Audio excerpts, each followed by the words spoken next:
கிறிஸ்துவுக்குள்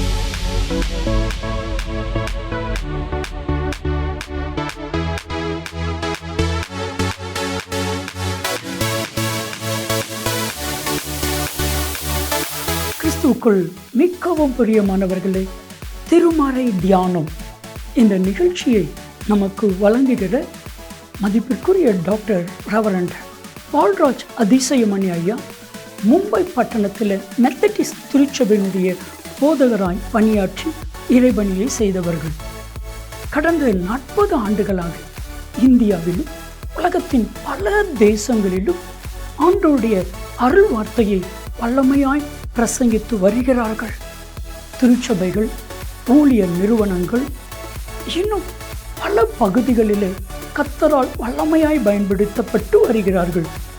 முழு வேதாமத்தை குறித்தான விளக்க உரையும் ஏறத்தாழ 125 புத்தகங்களும் கர்த்தர் அவர்களை கொண்டு எழுத வைத்திருக்கிறார்.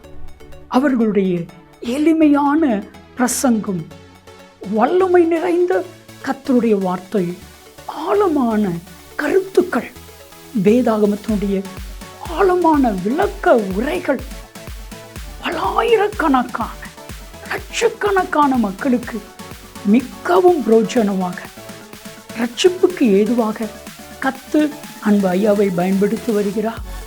இப்பொழுதும் நமது கிராஸ் டிவியில் திருமறை தியானம் என்கிற நிகழ்ச்சியில் கர்த்தர் அவர்களை பயன்படுத்துகிறார். இந்த நிகழ்ச்சியை மற்றவர்களுக்கு சொல்லுங்க, நீங்களும் பாருங்க. கர்த்தர் அன்பு ஐயாவை வல்லமையாக எடுத்து பயன்படுத்துவார். ஆண்டவருடைய பிரசன்னத்தில் மீண்டுமாக உங்களை காணும் பொழுது அதிக மகிழ்ச்சி அடைகிறேன். இந்நாளிலும் உங்கள் மத்தியில் வந்து உறவு கொள்ளவும், ஆண்டவருடைய வசனத்தை பகிர்ந்து கொள்ளவும் தருணம் கொடுத்து ஆண்டவரை துதிப்பதோடு உங்கள் அனைவருக்கும் என்னுடைய நன்றியை நான் தெரிவித்துக் கொள்கிறேன். பர்னபா என்ற மனுஷனை குறித்து நாம் வேதத்தில் படித்து வருகிறோம். அப்போஸ்தலர் நடபடிகளிலே பர்னபா அப்போஸ்தலர் நடபடிகளிலே ஒரு ஆறுதலின் மகன். பர்னபாவை குறித்து வேதத்திலே குறிப்பாக அப்போஸ்தலருடைய நடபடிகளிலே 25 தடவை நாம் பார்க்கிறோம். நிருபங்களிலே மட்டும் 5 தடவை அவன் வருவதாக வேதம் நமக்கு கற்றுக் கொடுக்கிறது. இந்த காலத்து ஊழியக்காரர்கள் நிறைய பர்னபாவிடமிருந்து கற்றுக்கொள்ள வேண்டும். ஊழியர்கள் மத்தியிலே அவன் ஒரு எடுத்துக்காட்டு. ஊழியரும் உறவுகளும் என்ற தலைப்பில் யார் பேசினாலும் பர்னபாவை தொடாமல் இருக்க முடியாது. அப்பேற்பட்ட அளவில் சிறந்த ஒரு ஊழியக்காரனாக பர்னபா விளங்கினான் என்று சொல்லி வேதத்தில் வாசிக்கிறோம். அவனை குறித்து சில செய்திகளை நாம் சிந்தித்திருக்கிறோம். முதலாவதாக அவன் அழைக்கப்பட்டவன் என்று நாம் பார்த்தோம். இரண்டாவதாக அவனை குறித்து நாம் பார்க்கும் பொழுது அந்த அழைப்பை அவன் அசட்டை பண்ணினவன் என்றும் கற்றோம். மூன்றாவதாக அவனை குறித்து நாம் பார்க்கும் பொழுது அவன் அத்துமீறினவன் என்றும் அறிந்தோம். அத்துமீறினவன்னா எருசலேமில் இருக்க வேண்டிய லேவியனாகிய பர்னபா அத்துமீறி எல்லை கடந்து சீப்புரு தீவுக்கு போனான் என்று சொல்லி வேதத்திலிருந்து நாம் விளங்கி கொண்டோம். ஆனால் அப்படி இருந்தும் அவனுடைய வாழ்க்கையிலே நாம் பார்க்கும் பொழுது, தொடர்ந்து பார்க்கும் பொழுது அவன் அர்ப்பணித்து வந்தான் என்று சொல்லி வேதம் நமக்கு கற்றுக் கொடுக்கிறது. அர்ப்பணித்து வந்தான், அர்ப்பணம் செய்த ஒரு ஆறுதலின் மகன் என்று சொல்லி அவனை குறித்து வேதம் நமக்கு கற்றுக் கொடுக்கிறது. இன்றைய நாளிலே அவனை குறித்து ஆறுதலின் மகன் என்ற தலைப்பில் நாம் செய்தியை தியானிக்க இருக்கிறோம். அதற்கு முன்பு அவனை பற்றி வேதம் என்ன சொல்கிறது என்பதை மீண்டும் ஒரு முறை வாசித்துக் கொள்வோமா? வேதம் உங்களுடைய கையில் இருக்க வேண்டும், உங்கள் மடியில் இருக்க வேண்டும், உங்களுடைய மேஜையில் இருக்க வேண்டும். நான் வாசிக்கும் பொழுதெல்லாம் உங்களுடைய வேதத்தை நீங்கள் திறந்து பார்க்க வேண்டும். நான் வாசிக்கும் பொழுது என்னை வேதத்தில் நீங்கள் தொடர வேண்டும். அப்போஸ்தலர் 4ஆம் அதிகாரம் 36, 37 வசனத்திலே வாசிக்கும் பொழுது, சீப்புரு தீவானும் லேவியனும் அப்போஸ்தலராலே ஆறுதலின் மகன் என்று அர்த்தம் கொள்ளும் பர்னபா என்னும் மறுபேர் பெற்றவனுமாகிய யோசே என்பவன் என்று வாசிக்கிறோம். ஆறுதலின் மகன், தேறுதலை அளிக்கக்கூடியவன், ஆண்டவரை பிரதிபலிக்கக்கூடியவன். எப்படி? ஆறுதல் என்ற விஷயத்திலே பிதாவாகிய தெய்வம் ஆறுதலின் தெய்வம் என்று வேதம் சொல்கிறது. குமாரனாகிய தெய்வம் ஆண்டவராகிய இயேசு கிறிஸ்து, பாரஞ்சுமக்கிறவர்களை வாருங்கள், இளைப்பு ஆறுதல் தருவேன், இளைப்பாறுதல் தருவேன் என்று ஆண்டவர் அறிவிப்பதாக வேதத்திலே வாசிக்கிறோம். மத்தேயு 11:28 பரிசுத்த ஆவியானவர் ஆறுதலின் தெய்வம், தேற்றரவாளன், தேறுதல் தரக்கூடியவர் என்ற கருத்தை பார்க்கிறோம். எனவே இதை அப்போஸ்தலர் 5ஆம் அதிகாரத்தில் நாம் பார்க்கும் பொழுது பரிசுத்த ஆவியானவருடைய ஆறுதலை குறித்து நாம் ஆண்டவர் சித்தமானால் சீக்கிரமாக சிந்திப்போம். அதற்கு முன்பாக ஒரு வசனம், அப்போஸ்தலர் 9:31 அப்பொழுது யூதேயா, கலிலேயா, சமாரியா நாடுகளிலெங்கும் சபைகள் சமாதானம் பெற்று பக்தி விருத்தி அடைந்து கர்த்தருக்கு பயப்படுகிற பயத்தோடும் பரிசுத்த ஆவியின் ஆறுதலோடும் நடந்து பெறுகின என்று சொல்லி வேதத்திலே வாசிக்கிறோம். பிதா ஆறுதல் தரக்கூடியவர், குமாரன் ஆறுதல் தரக்கூடியவர், பரிசுத்த ஆவியானவர் ஆறுதல் தரக்கூடியவர். பர்னபா ஆறுதலின் மகனாக ஆண்டவரை பிரதிபலிக்கக்கூடிய ஒரு ஊழியக்காரனாக விளங்கினான் என்று சொல்லி வேதத்திலே வாசிக்கிறோம். நீங்கள் ஆறுதல் தரக்கூடிய ஆண்டவருடைய ஊழியக்காரரா? உங்களுக்கு ஊழியங்கள் உண்டே, உங்களுக்கு ஆலயம் உண்டே, உங்களுக்கு ஆராதனை உண்டே, உங்களுக்கு அருட்பணி களங்கள் உண்டே. எத்தனையோ இடங்களில் ஆண்டவரை பற்றி சொல்ல செல்கிறீர்களே, ஆறுதலான காரியங்களை நீங்கள் பேசுகிறீர்களா? இந்த மனுஷனிடத்திலிருந்து நீங்களும் நானும் சில காரியங்களை இன்றைக்கு கற்றுக்கொள்ளப் போகிறோம். எப்படி பர்னபா ஒரு ஆறுதலின் மகனாக ஜீவித்தான் என்று பார்த்தால், முதலாவதாக அவனுடைய வாழ்க்கையில் காணப்பட்டது அர்ப்பணம். ஆண்டவருக்கு தன்னுடைய வாழ்க்கையை ஒப்பு கொடுத்தவன். ஒரு காலத்திலே எருசலேமை விட்டு பிரிந்து கிடந்து சீப்புரு தீவுக்கு சென்று ஒரு வியாபாரியாக வாழ்ந்தவன் இப்பொழுது விசுவாசியாக வாழ தன்னை ஆண்டவருடைய அழைப்புக்கு ஒப்பு கொடுத்தான் என்று சொல்லி வேதத்திலே அவனை குறித்து நாம் பார்க்கிறோம். சீப்புரு தீவை விட்டு எருசலேமுக்கு மீண்டும் வந்து திருச்சபையோடு அவன் இணைந்து கொண்டான் என்று சொல்லி வேதத்திலே வாசிக்கிறோம். ஏறக்குறைய இளைய குமாரனை போல அவன் பாவத்தில் இருந்து மனம் திரும்பி ஆண்டவருக்கு தன்னுடைய வாழ்க்கையை ஒப்புக் கொடுக்கத்தக்கதாக ஆண்டவர் வசம் தன்னுடைய ஆத்மாவை அர்ப்பணிக்கிறார் என்று சொல்லி அவனை குறித்து சொன்னால் அந்த கூற்று மிகையாகாது. மனம் திரும்பி ஒரு மனுஷன் வந்தால் சந்தோஷமா துக்கமா? சந்தோஷம். இளைய குமாரன் மனம் திரும்பி வரும் பொழுது அவனுக்கே சந்தோஷம், பரமபிதாவுக்கு சந்தோஷம், பரலோகத்தில் உள்ள தூதர்களுக்கு சந்தோஷம். அது மட்டுமல்ல, வீட்டில் உள்ள பணிவிடைக்காரர்களுக்கு சந்தோஷம், பிதாவுக்கு சந்தோஷம், இப்படி பலருக்கு சந்தோஷம் என்று சொல்லி வேதத்திலே வாசிக்கிறோம். ஒருவேளை நீங்கள் மனம் திரும்பாத நபராக இருப்பீர்கள் என்றால் சந்தோஷத்தை கொடுங்கள். உங்களுக்கும் ஆண்டவருக்கும் மற்றவர்களுக்கும் சந்தோஷத்திற்கு காரணம் அடிப்படை மனம் திரும்புதல். மனம் திரும்புதல்னா என்ன அர்த்தம்? தப்பா புரிஞ்சிருக்காங்களே, தப்பா பேசுறாங்களே. மனம் திரும்புதல் என்பது பாவத்தை உணர்வது மட்டுமல்ல. ஆதாமும் ஏவாளும் பாவத்தை உணர்ந்தார்கள், மனம் திரும்பவில்லை, மரங்களுக்கு பின்னால் மறைந்து கொண்டார்களே. மனம் திரும்புதல் என்பது பாவத்தின் நிமித்தம் வேதனைப்படுவது மட்டுமல்ல. சவுல் வேதனைப்பட்டானே, மகா தப்பிதம் செய்தேன், மதீனனாக வாழ்ந்தேன் என்றெல்லாம் சொன்னானே. ஆனால் கடைசியில ஈட்டியை நட்டுக்கொண்டதில் விழுந்து தற்கொலை பண்ணி கொண்டானே. மனம் திரும்புதல் என்பது பாவத்தை உணர்வது மட்டுமல்ல, வேதனைப்படுவது மட்டுமல்ல, அறிக்கை செய்வது மட்டுமல்ல. பாவத்தை அறிக்கை செய்திருக்கையா? யார மாதிரி? பார்வோன் மாதிரியா? 10 முறை பாவ அறிக்கை செய்தவன் பார்வோன். அவனை பற்றி வேதம் என்ன சொல்கிறது? பார்வோனையும் அவன் சேனையையும் சமுத்திரத்தில் அழித்தவரை துதியுங்கள், அவர் கிருபை என்றும் உள்ளது. 136 சங்கீதம் 15 வசனம். பாவத்தை உணர்ந்து வேதனைப்பட்டு அறிக்கை இட்டு, 4வதாக விட்டுவிடுதல் கூட மனம் திரும்புதல் அல்ல. யூதாஸ் இந்த 4 காரியங்களை செய்தானே.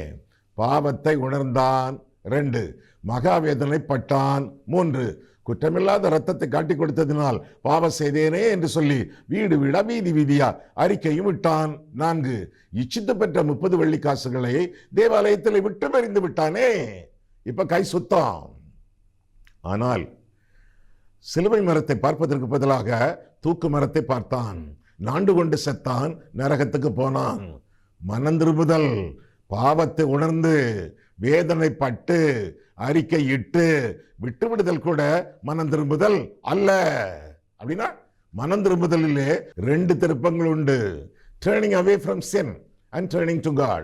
பாவத்தை விட்டு திரும்பி ஆண்டவருக்கு வாழ்க்கையை ஒப்புக் கொடுப்பது. forsaking sin and following Jesus. பாவத்தை விட்டு ஆண்டவருக்கு வாழ்க்கையை அர்ப்பணிப்பது உண்மையான மனம் திரும்புதல் ஆகும். மத்தேயு 1 ஆயத்தரையை விட்டு எழுப்பினான், ஆண்டவரை அழைத்துக் கொண்டு நடந்தான். சகேயு 1 அத்திமரத்தை விட்டு இறங்கினான், 2 ஆண்டவரை அழைத்துக் கொண்டு சென்றான். கெட்டகுமாரன் 1 பன்றிமேட்டை விட்டு எழுப்பினான், 2 பிதாவின் வீடு நோக்கி நடந்தான். 2 turns, 2 விதமான திருப்பங்கள். பாவத்தை விட்டு திரும்பி இயேசுவுக்கு வாழ்க்கையை பூரணமாக ஒப்பு கொடுத்து வாழ்வது உண்மையான மனம் திரும்புதல் ஆகும். மற்ற மதங்களிலே கூட நாம் பார்க்கும் பொழுது பாவத்தை உணர்ந்து வேதனைப்பட்டு நெத்தியில நெஞ்சிலே அடித்துக் கொண்டு வாழ்கிறார்கள் ஒழிய இயேசுவிடம் வரவில்லையே. ஆண்டவர் சொன்னார், தேவனிடத்தில் விசுவாசமாயிருங்கள், என்னிடத்திலும் விசுவாசமாயிருங்கள் என்று சொன்னார். தேவனை விசுவாசிக்கிறவர்கள் உண்டு, 33 கோடி தேவர்களை விசுவாசிக்கிறவர்கள் உண்டு, இயேசுவை விசுவாசிக்கவில்லையே. தேவனிடத்திலும் விசுவாசமாயிருங்கள், என்னிடத்திலும் விசுவாசமாயிருங்கள். இந்த மனுஷன் பர்னபா அர்ப்பணித்தான், ஆண்டவருக்கு தன்னுடைய வாழ்க்கையை ஒப்பு கொடுத்தான். அர்ப்பணத்தின் மூலமாக அவன் ஆறுதலை கொண்டு வந்தான் எருசலேமுக்கு, திருச்சபைக்கு. இரண்டாவதாக அவன் ஐக்கியத்தின் மூலமாக ஆறுதலை கொண்டு வந்தான். ஆறுதலின் மகன். எப்படி? ஐக்கியத்தை கொண்டு வந்தான். திருச்சபையோடு ஐக்கியம் கொண்டான், சவுலோடு ஐக்கியம் கொண்டான் என்றெல்லாம் வேதத்திலே வாசிக்கிறோம். ஆதி திருச்சபையோடு ஐக்கியம் கொண்டான். அது மட்டுமல்ல, யோவான் மார்க்கு என்பவன் அவன் விழுந்த பிறகும் திரும்ப வந்தானே, ஐக்கியம் கொண்டான். அவனை அழைத்துக் கொண்டு அருட்பணி பயணத்திலே திரும்பவும் சென்று 2வது பயணத்தில் அழைத்துக் கொண்டு போய் அவனை உருவாக்கினானே, ஐக்கியம் கொண்டான் என்று சொல்லி அவனை குறித்து பார்க்கிறோம். Risk taker. ஒருவேளை இவனை அழைத்துக் கொண்டு போவதனாலே ஏதாவது பாடுகள் வருமோ, பிரச்சனை வருமோ, பவுல் கைவிட்டு விட்டானே, நான் எப்படி? அணைத்துக் கொண்டான், அரவணைத்துக் கொண்டான், ஆறுதல் கொண்டான், ஆறுதலை கொடுத்தான் என்று சொல்லி வேதத்திலே வாசிக்கிறோம். பர்னபா ஒரு ஆறுதலின் மகன். எப்படி? அர்ப்பணித்தான். 2வதாக ஐக்கியம் கொண்டான். மூன்றாவதாக அவனை குறித்து பார்க்கும் பொழுது அரவணைத்தான். விழுந்து போனவர்களை திரும்ப அவர்கள் வரும் பொழுது அவர்களை அரவணைத்துக் கொண்டான் என்று சொல்லி வேதத்திலே நாம் தெளிவாக வாசிக்கிறோம். அப்போஸ்தலனாகிய பவுல் ஆண்டவருக்கு தன்னை ஒப்புக் கொடுத்த பொழுது அவனை அரவணைப்பதற்கு ஆள் இல்லை, அவனை ஏற்றுக்கொள்வதற்கு ஆள் இல்லை, அவனை எதிர்த்து நிற்கத்தான் ஆட்கள் இருந்தன. எப்படி? 9ஆம் அதிகாரம் பாருங்கள். அப்போஸ்தலர் 9 3 விதமான மக்கள். 1 அவனுடைய சொந்த இனம் யூதர்கள், 2 கிறிஸ்தவர்கள் அப்போஸ்தலர்கள், 3வதாக புறஜாதி மக்கள் கிரேக்கர்கள். இவர்கள் எல்லாம் மனம் திரும்பி வந்த ஒரு மனுஷனிடத்திலே, பவுலிடத்திலே எப்படி நடந்து கொண்டார்கள்? அரவணைத்தார்களோ? இல்லை. ஆறுதலை பகிர்ந்து கொண்டார்களோ? இல்லை. அவன் சாட்சியை கேட்டார்களோ? இல்லை. என்ன நடந்தது? அப்போஸ்தலர் 9:23 அநேக நாள் சென்ற பின்பு யூதர்கள் அவனை கொலை செய்யும்படி ஆலோசனை பண்ணினார்கள். யூதர்களுடைய காரியம் இப்படி ஆயிற்றா? இனி சீஷர்கள், கிறிஸ்தவர்களை குறித்து பார்ப்போமே. 26 சவுல் எருசலேமுக்கு வந்து சீஷருடனே சேர்ந்து கொள்ள பார்த்தான். அவர்கள் அவனை சீஷன் என்று நம்பாமல் எல்லாரும் அவனுக்கு பயந்திருந்தார்கள். சீஷர்களை ஒதுக்கி விட்டார்களா? இனி புறஜாதிகள் தானே, புற மதத்தவர்கள் தானே, கிரேக்கர்கள் தானே பக்கத்தில் இருந்தார்கள். அங்கே போய் பார்ப்போமே. பவுல் போனான். அங்கே என்ன நடந்தது? 29 கர்த்தராகிய இயேசுவின் நாமத்தினாலே தைரியமாய் பிரசங்கித்து கிரேக்கருடனே பேசி தர்க்கித்தான். அவர்களோ அவனை கொலை செய்ய எத்தனம் பண்ணினார்கள். ஒரு பக்கமும் நகர முடியவில்லை. எல்லா பக்கங்களிலும் அவனுக்கு வழிகள், வாய்ப்புகள் அடைபட்டு விட்டன. அப்போ வாசல் எங்கே திறக்கும்? திறப்பது யார்? அரவணைப்பது யார்? ஆறுதலின் மகன் பர்னபா. எங்கே? 27 பாருங்கள். அப்போஸ்தலர் 9:27 அப்பொழுது பர்னபா என்பவன் அவனை சேர்த்து கொண்டு, அரவணைக்கும் மனிதன், சேர்த்து கொண்டு, ஆறுதலின் மகன், அவனை சேர்த்து கொண்டு அப்போஸ்தலரிடத்தில் அழைத்து கொண்டு போய் வழியிலே அவன் கர்த்தரை கண்டதையும், அவன் கர்த்தரை கண்ட விதத்தையும், அவர் அவனுடனே பேசினதையும், தமஸ்குவில் அவன் இயேசுவின் நாமத்தினாலே தைரியமாய் பிரசங்கித்ததையும் அவர்களுக்கு விவரித்து சொன்னான்.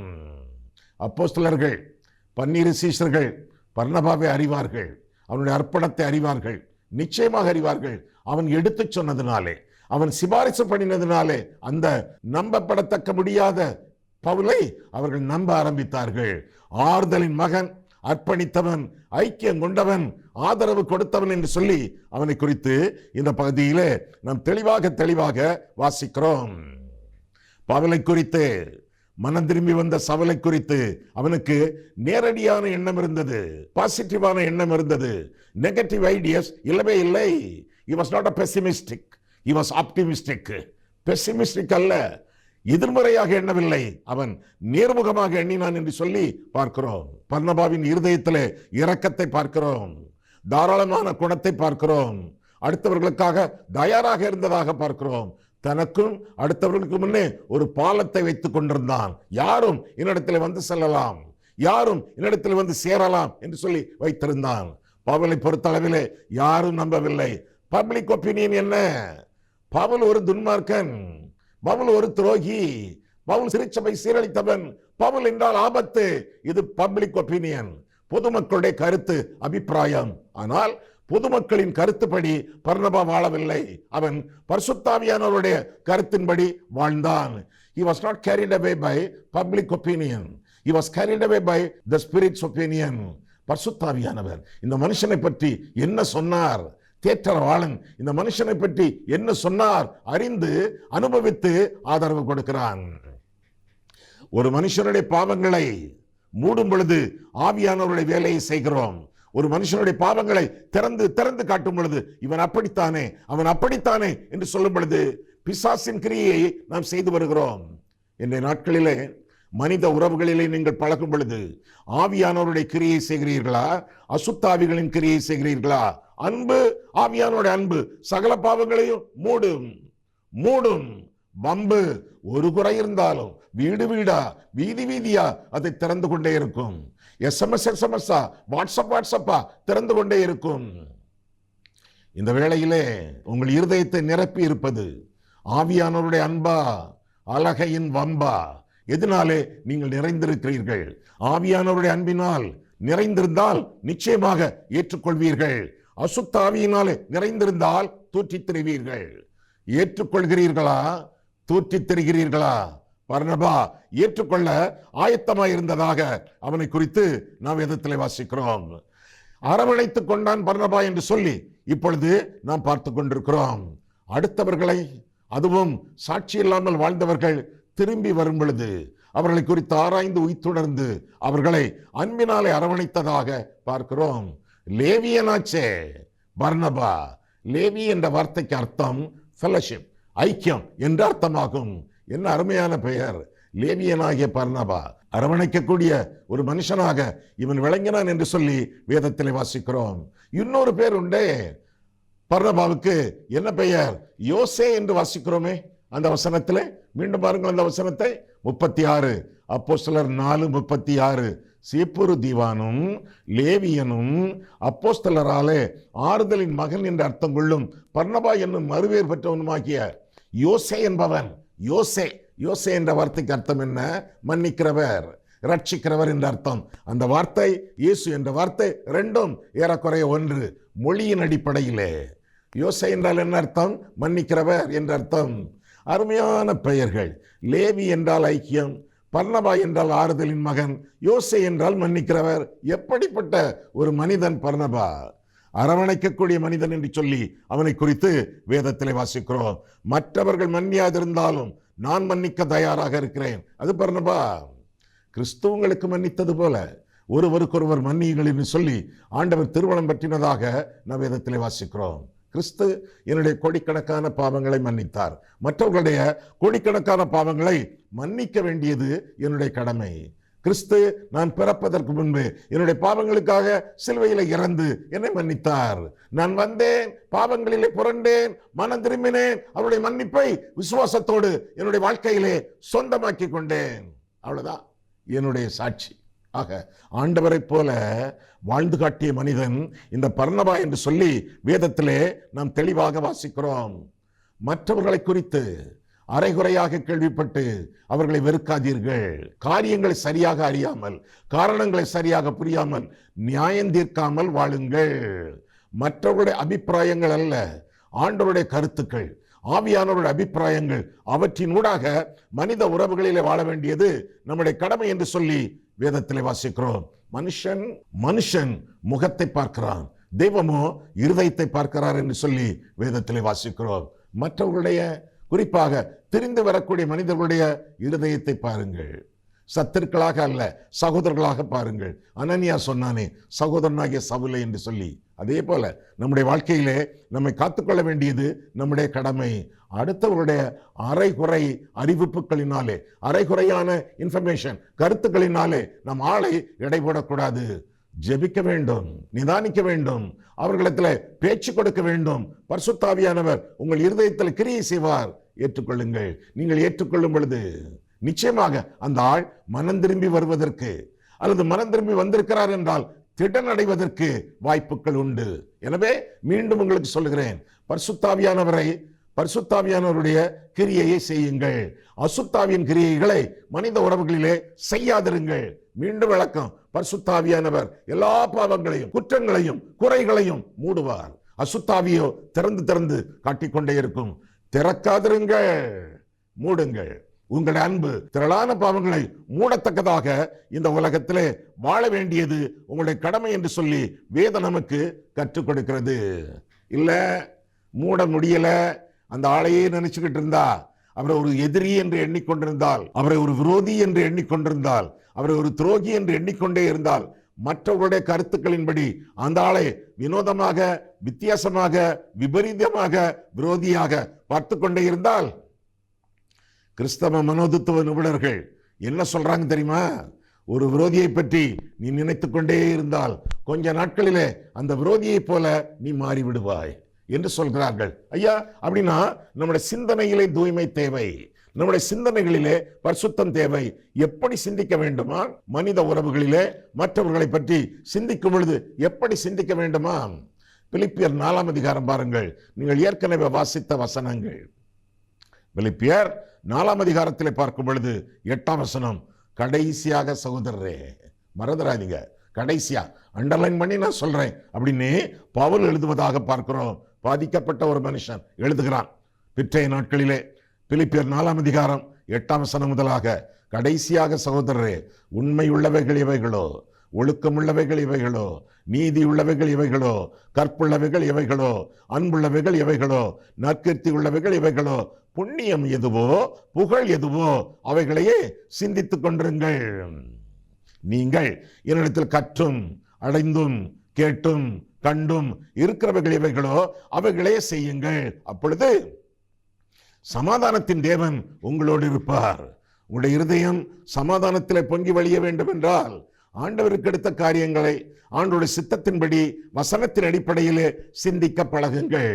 சமாதானத்தோடு இந்த உலகத்திலே நீங்கள் வாழ்வீர்கள். பரிசுத்த ஆவியானவர் ஐக்கியத்தின் காரணர் ஆதரவு கொடுங்கள். நம்முடைய கர்த்தராகிய இயேசு கிறிஸ்துவின் கிருபையும் பிதாவாகிய தேவனுடைய அன்பும் பரிசுத்த ஆவியின் ஐக்கியமும் நம்மோடு இருப்பதாக என்று வேதத்திலே வாசிக்கிறோமே. ஆலயத்திலே கடைசியாக அருளப்படக்கூடிய ஆசீர்வாத ஜபம் அதுதானே. இந்த மனுஷனை குறித்து பார்க்கும் பொழுது எப்படியெல்லாம் ஆறுதல் கொடுத்தான் என்றால், ஆறுதலின் மகனாகிய பர்னபா முதலாவதாக அர்ப்பணித்தான். தன்னுடைய அர்ப்பணமான வாழ்க்கையின் மூலமாக திருச்சபைக்கு, மொத்த திருச்சபைக்கு ஆறுதல் அருளினான். இரண்டாவதாக ஐக்கியத்தின் மூலமாக ஆறுதல் கொடுத்தான். மூன்றாவதாக அவனுடைய அரவணைப்பின்படி ஆறுதல் கொடுத்தான். அரவணைத்துக் கொண்டான், அணைத்துக் கொண்டான் என்று சொல்லி பார்க்கிறோம். ஏன்? அவனே ஆறுதல் பெற்றவனாயிற்றே. ஒரு காலத்திலே எருசலேமை விட்டு சீப்புரு தீவுக்கு ஓடிப்பானான். ஆண்டவர் அவனை அரவணைத்தாரே, திரும்பவும் ஆளாக்கினாரே, விசுவாசியாக்கினாரே. எனக்கு கிடைக்கப்பட்ட இந்த சந்தர்ப்பம் எல்லாருக்கும் கிடைக்க வேண்டும் என்று சொல்லி எல்லாரையும் அரவணைத்துக் கொண்டதாக, குறிப்பாக அப்போஸ்தலனாகிய பவுலும் சிறப்பாக யோவான் மார்க்கையும் அரவணைத்துக் கொண்டதாக வேதத்திலே வாசிக்கிறோம். இன்னொரு காரியம் இந்த மனுஷனை குறித்து நாம் பார்க்கும் பொழுது ஆஸ்தியினாலே ஆறுதல் கொடுத்தான் என்றும் நாம் அறிந்து கொள்ளலாம். அர்ப்பணத்தினாலே, ஐக்கியத்தினாலே, ஆதரவினாலே, ஆஸ்தியினாலே. ஆதரவு கொடுத்த, ஆறுதல் கொடுத்த ஆறுதலின் மகன். எங்கே அந்த ஆஸ்தியை பற்றி சொல்லப்பட்டிருக்கிறது? ஏற்கனவே வாசித்தோமே, 37ஆம் வசனம், அப்போஸ்தலர் 4:37. தனக்கு உண்டாயிருந்த நிலத்தை விற்று அதன் கிரயத்தை கொண்டு வந்து அப்போஸ்தலருடைய பாதத்திலே வைத்தான் என்று சொல்லி வாசிக்கிறோம். அவனுக்கு ஒரு நிலம் இருந்தது, சீப்புரு தீவிலே சம்பாதித்த நிலம். எல்லா ஆஸ்திகளை விற்று பணமாக்கி அந்த பணத்தை எல்லாம் கொண்டு வந்து ஆலயத்தில் காணிக்கப்பட்டியிலே போடவில்லை. அந்த காலத்து போதகர்கள் இருந்தார்களே, அன்னா, காய்பா, அவர்கள் கையிலே கொடுக்கவில்லை. எங்கே கொடுத்தான்? வேதத்தை சரியாக வாசித்து ஊழியங்கள் செய்து கொண்டிருக்கிறீர்களா? கடைசி வசனம், அப்போஸ்தலனுடைய பாதத்திலே வைத்தான் என்று பார்க்கிறோம். அப்போஸ்தலனுடைய அப்படி இருக்கா, அல்லது அப்போஸ்தலருடைய அப்படின்னு இருக்கா? அந்த அப்போஸ்தலர் என்ற வார்த்தை ஒருமையா பன்மையா? ஒரு அப்போஸ்தலன் கையில் கொடுக்கவில்லை, அப்போஸ்தலருடைய 12 பாதத்திலே வைத்ததாக பார்க்கிறோம். ஏனென்றால் அந்த சபைக்கு வரக்கூடிய காணிக்கைகள் எல்லாமே 12 ஆளப்பட்டன, நிர்வகிக்கப்பட்டன, பகிர்ந்து கொடுக்கப்பட்டன, செலவழிக்கப்பட்டன. இந்த காலத்தில் சபையில் உள்ள ஒரு ஃபைனான்ஸ் கமிட்டி மாதிரி நிறைய பேர் அவற்றை எடுத்து அவற்றை குறித்து ஜெபம் பண்ணி அவற்றை குறித்து தீர்மானித்து அவற்றை குறித்து திருச்சபைக்காகவும் திருப்பணிக்காகவும் தேவையில் உள்ளவர்களுக்காகவும் செலவழித்தார்கள் என்று சொல்லி நாம் அறிந்து கொள்ளலாம். கூடுதலாக சில வசனங்களை நாம் வாசிக்கும் பொழுது 32ஆம் வசனம் பாருங்கள். விசுவாசிகளாகிய திரளான கூட்டத்தார் ஒரே இருதயமும் ஒரே மனமும் உள்ளவர்களாக இருந்தார்கள். ஒருவனாகிலும் தனக்குள்ளவைகளில் ஒன்றையும் தன்னுடையதென்று சொல்லவில்லை, சகலமும் அவர்களுக்கு பொதுவாய் இருந்தது. கர்த்தராகிய இயேசுவின் உயிர்த்தெழுதலை குறித்து அப்போஸ்தலர்கள் மிகுந்த பலமாய் சாட்சி கொடுத்தார்கள். அவர்கள் எல்லார் மேலும் பூரண கிருபை உண்டாயிருந்தது. நிலங்களையும் வீடுகளையும் உடையவர்கள் அவைகளை விற்று விற்கப்பட்டவைகளின் கிரயத்தை கொண்டு வந்து அப்போஸ்தலருடைய பாதத்திலே வைத்தார்கள். அவனவனுக்கு தேவையானதற்கு தக்கதாய் பகிர்ந்து கொடுக்கப்பட்டது. அவர்கள் ஒருவனுக்கும் ஒன்றும் குறைவாய் இருந்ததில்லை. ஒருமான சொத்துக்கு ஒரு சோறு பதம். இந்த மக்கள் எப்படி நடந்து கொண்டார்கள்? காணிக்க விஷயத்தில் எப்படி கற்றுக்கொள்ளலாம்? பர்னபா ஆறுதலின் மகன், அவனிடமிருந்து அவர்கள் என்ன செய்தார்கள், மொத்த திருச்சபையும் எப்படி காணிக்க விஷயத்தில் நடந்து கொண்டது என்பதை காட்டக்கூடிய அதிகாரம், காட்டக்கூடிய வசனங்களை இப்பொழுது நாம் வாசிக்க கேட்டோம். லேவியனாக இருந்தவன் விசுவாசியாக மாறிய பொழுது, அவனுடைய மனம் மாறிய பொழுது அவன் பணம் மாறியது. மனம் திரும்பிய பொழுது அவன் பணம் திரும்பியது. எங்கே? திருச்சபைக்கு, திருப்பணிக்கு, ஊழியர்களுக்கு, ஊழியத்திற்கு, ஊழியக்காரர்களுக்கு, ஊழிய களங்களுக்கு, இப்படியாக பணம் திரும்பியது என்று பார்க்கிறோம். சகேயு அவனுடைய வாழ்க்கையில் நான் பார்க்கும் பொழுது, சகேயுவே நீ சீக்கிரமா இறங்கி வா, இன்றைக்கு உன் வீட்டில் தங்க வேண்டும் என்று ஆண்டவர் சொன்னாரே, அவ்வளவுதான் சொன்னார். வீட்டில் தங்க வேண்டும். சந்தோஷத்தோடு அவரை அழைத்து கொண்டே போனான். வீடு நெருங்குவதற்கு முன்பு அவன் ஒரு பாவ அறிக்கை பண்ணினானே, எதையாவது நான் அநியாயமாக சம்பாதித்தது உண்டானால் நாளத்தனையாக திருப்பி செலுத்துவேன், என் ஆஸ்தியிலே பாதியை ஏழைகளுக்கு கொடுப்பேன். எப்படி? மனம் திரும்பின மனுஷன் பணம் திருப்பும் மனுஷன். மனமும் பணமும் இணைந்தே காணப்படுகிறது. நான் ஒன்றும் கொடுக்க மாட்டேன், ஒன்றுமே கொடுக்க மாட்டேன், சும்மா வருஷத்துக்கு ஒருக்கா ஒரு காணிக்கை போடுவேன், வருஷத்துக்கு ஒருக்கா சந்தா கேட்கறாங்களே, வரி கேட்காங்களே, அதை மட்டும் கொடுப்பேன். நீங்க மனம் திரும்பலையே, ரட்சிக்கப்படலையே, ஆவியானவர் ஆட்கொள்ளப்படலையே. மனம் திரும்புகிறவர்கள் பணம் திரும்புவார்கள் என்று சொல்லி வேதத்திலே வசனங்களிலே நாம் வாசிக்கிறோம் என்று சொல்லி நாம் அறிந்து கொள்ள கடமைப்பட்டிருக்கிறோம்.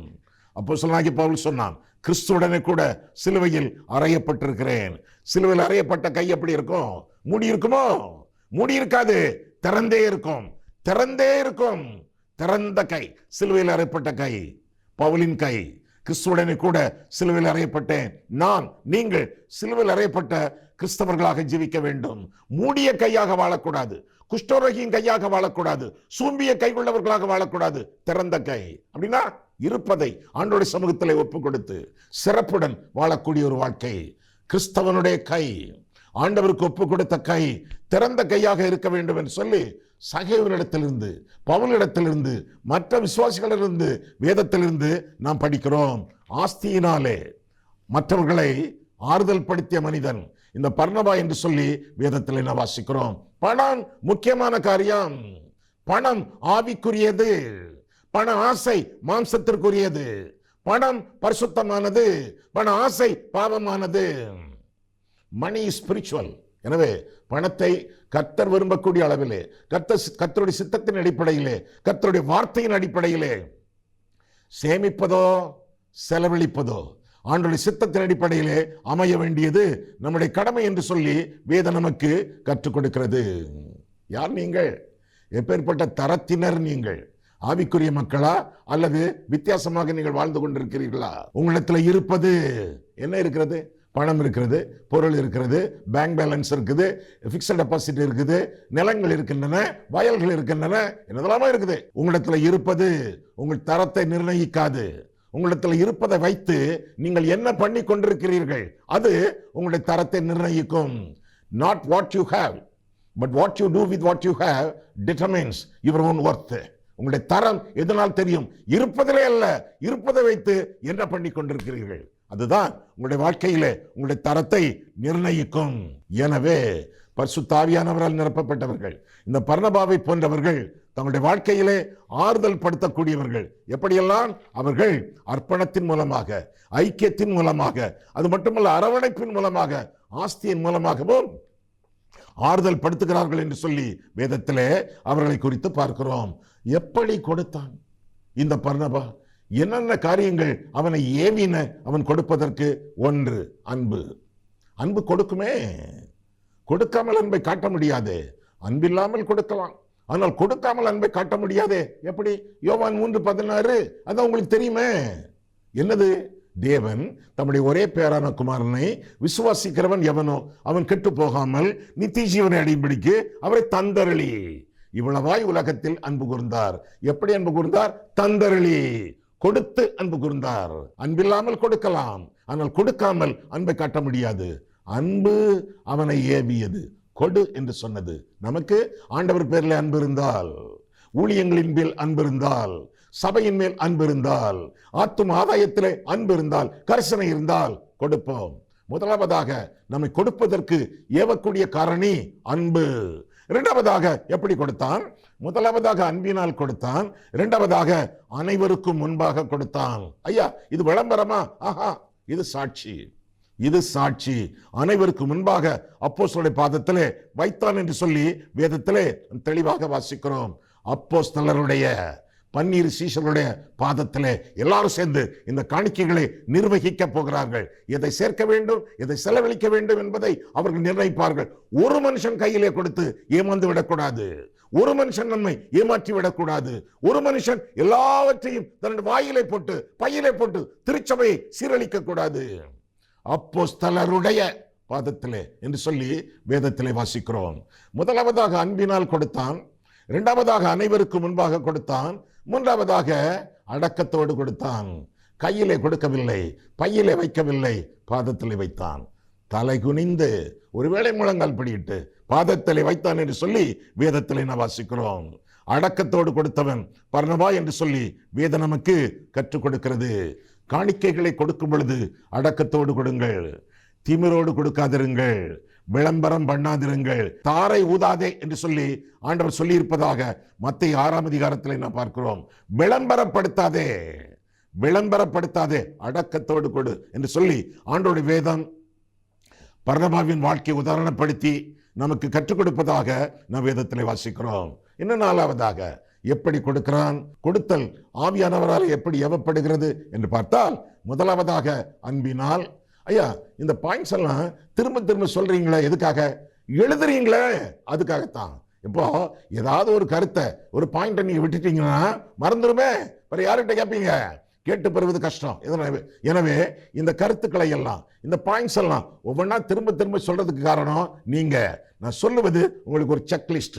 நீங்களே உங்களை பார்த்து கொள்ளலாம். சரியா எழுதியிருக்கேனா, மற்றவங்கள்ட்ட சொல்லணுமே, மற்றவங்களுக்கு இதை வாட்ஸ்அப்பில் அனுப்பணுமே, உங்களுக்காகத்தான் திரும்ப திரும்ப சொல்லிக்கிட்டு இருக்கேன். முதலாவதாக அன்பினால் கொடுத்தான், இரண்டாவதாக அனைவருக்கு முன்பாக கொடுத்தான், மூன்றாவதாக அடக்கத்தோடு கொடுத்தான், நான்காவதாக அனைத்தையும் கொடுத்தான். எப்படி? அனைத்தையும் கொடுத்தான். தனக்கு உண்டான யாவற்றையும் அப்போஸ்தலர் பாதத்தில் வைத்தான் என்று சொல்லி வேதத்திலே வாசிக்கிறோம். ஒரு தப்பான பாட்டு பாடுவோமே, அது ரொம்ப சரியான பாட்டு, நம்ம தப்பா பாடுவோம். எப்படி? All to Jesus I surrender. உண்மைதானே? அது பாட்டு நல்ல பாட்டு தான், ஆனா அந்த பாடக்கூடிய தகுதி நம்முடைய வாழ்க்கையில காணப்படுகிறதா? அனைத்தும் கிறிஸ்துவுக்கே என்று சொல்லி பாடுகிறோமே, எல்லாத்தையும் ஆண்டவருக்கு கொடுக்கிறோமா? 3 விதமான கொடை வள்ளல்கள் திருச்சபையில உண்டு. ஒன்று, they give out of what they have. அவர்களிடத்துல இருப்பதிலிருந்து கொடுக்கிறார்கள். 1000 ரூபாய் வச்சிருக்காங்க, 10 ரூபாய் காணிக்கப்படுவாங்க. இரண்டாவதாக கொடுக்கக்கூடியவர்கள் they give according to what they have. என்னது? தங்களுடைய ஆவிக்குரிய தரத்தின்படி கொடுப்பார்கள். எப்படி? 1000 ரூபாய் பாக்கெட்ல வச்சிருக்காங்க, 100 ரூபாய் காணிக்கப்படுவாங்க. இன்னொருத்தர் உண்டு திருச்சபையில, they give all they have. இருப்பதையெல்லாம் ஆண்டவரிடத்தில் கொடுப்பவர்கள். எனக்கென்று எதுவும் இல்லை, எல்லாவற்றையும் ஆண்டவருக்கு அர்ப்பணிப்பேன், அவர் அனுமதிப்பதை மட்டும் என்னுடைய வாழ்க்கையிலே அனுபவிப்பேன், அனைத்தும் கிறிஸ்துவுக்கே என்று வாழக்கூடியவர்கள். இப்படி வாழ்ந்தவர்கள் வேதத்தில் இருக்கிறார்களா? எத்தனை பேர் இருக்கிறார்கள்? தன் கையில் இருந்த எல்லாவற்றையும் காணிக்கப்பட்டியிலே போட்டு விட்டாளே அந்த சகோதரி, அந்த பெண்மணி, அந்த விதவை, அந்த சின்ன பையன், 5 அப்போ 2 மீன், எல்லாவற்றையும் எடுத்து கொடுத்து விட்டானே. கொடுத்தவர்கள், முற்றிலும் கொடுத்தவர்கள் இருக்கிறார்கள். கடைசி அடை, அதற்கான மாவு, எல்லாவற்றையும் கொடுத்து விட்டாளே. அனைத்தையும் ஆண்டவருக்கு அர்ப்பணித்து வாழ வேண்டியது நம்முடைய கடமை. யூதர்களுடைய ஈகை தசம பாகம், கிறிஸ்தவரோட ஈகை 100%. ஒருவன் என்னை பின்பற்ற விரும்பினால் அவன் தன்னைத்தான் 100% வெறுத்து தன் சிலுவை எடுத்துக்கொண்டு என்னை பின்பற்ற கடவன் என்று சொல்லி ஆண்டவர் கற்பித்தார். மத்தேயு 16:24. 100% நம்முடைய வாழ்க்கையை ஆண்டவர் கையிலே ஒப்பு கொடுக்க வேண்டுமே. அப்படி என்றால் நம்மிடத்தில் உள்ளதை கூட எல்லாவற்றையும் ஆண்டவர் சமூகத்தில் ஒப்பு கொடுத்து, ஆண்டவரே நீர் தருவதை, நீர் அனுமதிப்பதை, எனக்கு வேண்டும் என்று நீர் நிச்சயிப்பதை அதை மட்டும் நான் எடுத்துக்கொண்டு வாழ்வேன், செலவழிப்பேன், மற்றவர்களுக்கும் கொடுத்து ஜீவிப்பேன். இப்படிப்பட்ட வாழ்க்கை நம்முடைய வாழ்க்கை இருக்கும் என்றால் எத்தனை பெரிய ஆசீர்வாதம். அப்போஸ்தலர் 4ஆம் அதிகாரத்திற்கும் அப்போஸ்தலர் 5ஆம் அதிகாரத்திற்கும் எத்தனை வித்தியாசம். 4ஆம் அதிகாரத்திலே பர்னபா, 5ஆம் அதிகாரத்தில் அனனியா சப்பீராள். வித்தியாசம் உங்களுக்கு தெரியுமே. எல்லாவற்றையும் கொடுத்தது பர்னபா, எல்லாவற்றையும் கொடுத்ததாக நடித்தது அனனியா சப்பீராள். அவர்கள் அழிந்தார்கள். பர்னபா அவனுடைய வாழ்க்கையும் ஊழியமும் தழைத்தது. சீக்கிரமாக அவற்றை குறித்து நாம் பார்க்க இருக்கிறோம். அதுவரை ஆண்டவருக்கு முதலிடம், ஆண்டவருக்கு முள்ளிடம், ஆண்டவருக்கு முக்கிய இடம் கொடுத்து வாழ நாம் கடமைப்பட்டிருக்கிறோம். நமக்கு முன்பாக 2 பொருட்கள். என்னையா? 2 பொருள்கள். ஒன்று பறந்து செல்லும் பொருள், இன்னொன்று பரம்பொருள். பறந்து செல்லும் பொருள் பாக்கெட்ல இருக்கக்கூடிய, கையில் இருக்கக்கூடிய, பேங்க்ல இருக்கக்கூடிய, நம்முடைய வீட்டு கபோர்ட்ல இருக்கக்கூடிய பொருட்கள், பணங்கள், பணக்கட்டுகள். பறந்து செல்லும் பொருள் மேல் உன் கண்களை பறக்க விடுவானேன், நீதிமொழிகள் சொல்லுகிறது. இன்னொன்று பரம்பொருள். பரம்பொருள்னா ஆண்டவர், கர்த்தர், இயேசு கிறிஸ்து. பறந்து செல்லும் பொருள் மேல் அல்ல, பரம்பொருள் மேல் நம்முடைய கண்களை பதித்து ஆண்டவருக்கு மகிமையாக வாழ கடமைப்பட்டிருக்கிறோம். நாம் அந்த கடமையை நம்முடைய வாழ்க்கையிலே ஒவ்வொரு நாளும் நிறைவேற்றி முன்னேறி செல்ல ஆண்டவர் ஆசிக்கிறார். கண்களை மூடுவோம், கர்த்தரை பார்ப்போம். அன்புள்ள ஆண்டவரே, உம்முடைய வசனங்களை ஆராயவும், எங்கள் வாழ்க்கையை ஆராயவும் உம்முடைய சமூகத்திலே எங்களை வழிநடத்தினீர். அதற்காக நன்றி செலுத்துகிறோம் சுவாமி. அன்புள்ள கர்த்தாவே, ஆறுதலின் மகனாகிய பர்னபாவை குறித்து, ஆண்டவரை பிரதிபலித்த பர்னபாவை குறித்து இன்றைய நாளிலே நாங்கள் சிந்திக்க, தியானிக்க எங்களுக்கு கிருபை செய்தீர். அதற்காக ஸ்தோத்திர சுவாமி. நாங்கள் கேட்ட கருத்துக்கள் ஒவ்வொன்றின் மூலமாகவும் நீர் எங்களோடு உரையாடினீர், நீர் எங்களோடு உறவாடினீர். ஸ்தோத்திரம் கர்த்தாவே. எனவே நீர் கற்றுக் கொடுத்த உண்மைகளை நாங்கள் கடைபிடிக்கத்தக்கதாக அவற்றை ஆவியானவருடைய துணையோடு ஏற்றுக்கொண்டு கீழ்ப்படிந்து வாழ எங்களுக்கு அருள் செய்யும். இயேசு கிறிஸ்துவின் நாமத்தில் ஜெபிக்கிறோம் பிதாவே, ஆமென்.